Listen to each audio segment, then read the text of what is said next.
დიპლომატიური სკანდალი დღემ მეორე ირაკლი კობახიძის თავდასხმას და შეურაცხყოფას ფინეთის საგარეო საქმეთა მინისტრი პასუხობს. ელინა ვალტონენი ნამდვილი დემოკრატიის სანახავად ირაკლი კობახიძეს ფინეთში ეპატიჟება. მოუწოდებს მას ეწვიოს ქვეყანას, შეხვდეს თავისუფალ მედიას და დაესწროს მისთვის სასურველ დემონსტრაციას.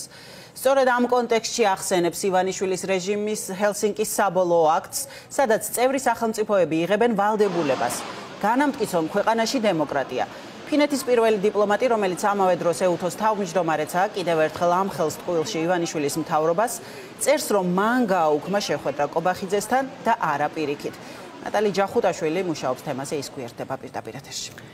ეუთოს თავმჯდომარე და ფინეთის საგარეო საქმეთა მინისტრი სულ ცოტა ხნის წინ გამოეხმაურა პლატფორმა X-ზე ქართული ოცნების ლიდერშიპს. ახლა ელინა ვალტონენი ირაკლი კობახიძეს ეპატიჟება ფინეთში, რომ ის დაესწროს ნებისმიერ დემონსტრაციას და დააკვირდეს, როგორ მუშაობს თავისუფალი მედია ფინეთში. ამასთან ერთად კიდევ ერთხელ ხაზგასმით ამბობს ეუთოს ხელმძღვანელი, რომ საქართველოში მოსახლეობამ თავად უნდა გადაწყვიტოს თუ ვინ იქნება ხელისუფლებაში, შესაბამისად აზრისა და გამოხატვის თავისუფლება უნდა იყოს დაცული და საქართველოში უნდა ტარდებოდეს თავისუფალი და სამართლიანი არჩევნები პოლიტიკური ალტერნატივებით. ამასთან ერთად ეუთოს თავმჯდომარე ქართულ ოცნებას ახსენებს ჰელსინკის საბოლოო აქტს, რომელიც დამტკიცდა ჯერ კიდევ 1975 წელს, სადაც პირდაპირ არის ჩანაწერი გაკეთებული იმასთან დაკავშირებით, რომ ეუთოს წევრი სახელმწიფოები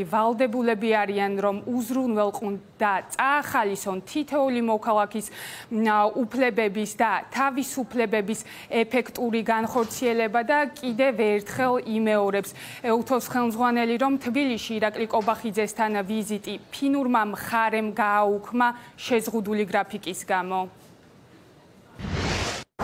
ბატონო პრემიერ-მინისტრო კობახიძე, საქართველოს მომავალი მხოლოდ ქართველი ხალხის გადასაწყვეტია. იგივე ეხება ეუთოს ყველა მონაწილე სახელმწიფოს.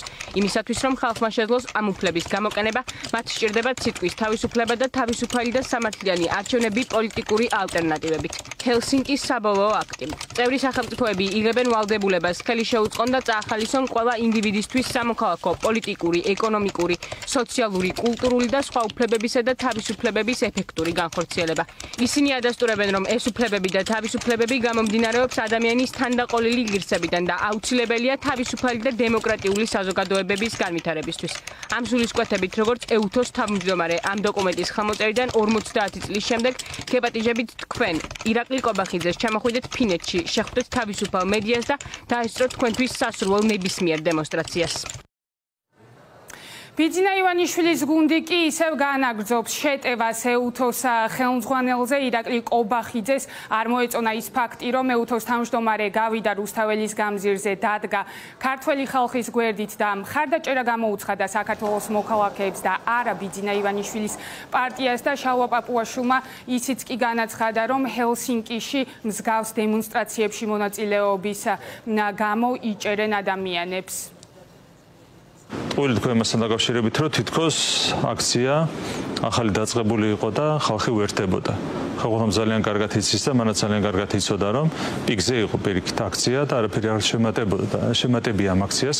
მას შემდეგ, მაგრამ ეს არის მართლა შემაშფოთებელი, კატასტროფაა, როდესაც ევროპელი ლიდერები ხა მაინც არის ფინეთი არ არის ხა ასე ვთქვათ ყველაზე დიდი ქვეყანა ევროკავშირში, მაგრამ არის ევროკავშირის წევრი ერთ-ერთი ქვეყანა და მისი საგარეო საქმეთა მინისტრი კადრულობს ასეთ ყულს, ხოცრუბენდელობას. უფრო 50 ეგრეთ წოდებული აკაცუკი იყო შეკრებილი იმ აქციაზე და 51 აკაცუკად მივიდა ფინეთის საგარეო საქმეთა მინისტრი. წარმოიდგინეთ ამ შეკრებაზე, რაც წარმოუდგენელია. ხო, ეს მეტყველებს ევროპული ბიუროკრატიის წიაღში არსებულ უკიდურესად მძიმე მდგომარეობას. რაც მან გააკეთა, ის რაც მან ჩაიდინა როგორც საგარეო საქმეთა მინისტრმა ერთ-ერთი ქვეყნის და როგორც ეუთოს მოქმედმა თავმჯდომარემ, ის რომ დაარღვია პირდაპირ მასპინძელი ქვეყნის კანონმდებლობა პირდაპირ და უხეშად, თან ვიდეო ჩაწერა და ამ ვიდეოში ჩანს, რომ აბსოლუტურად ცარიელია, ხალხი არ არის საჭიროება გზის გადაკეტვის არ არის და თავისთან ჰელსინკიში კაცშვილს არ გადააკეტებინონ გზას, სხვა შორის რამდენიმე ადამიანი დაპატიმრებული ყავთ ამის გამო ჰელსინკიში გზის გადაკეტვის და თბილისში რატომღაც არ ვიცი კიდე ერთხელ მართლა დაბალი ღობე გონი ვართ ამ ხალხს, მართლა გონი ვართ, რომ ვართ რაღაცა სხვა კლასი.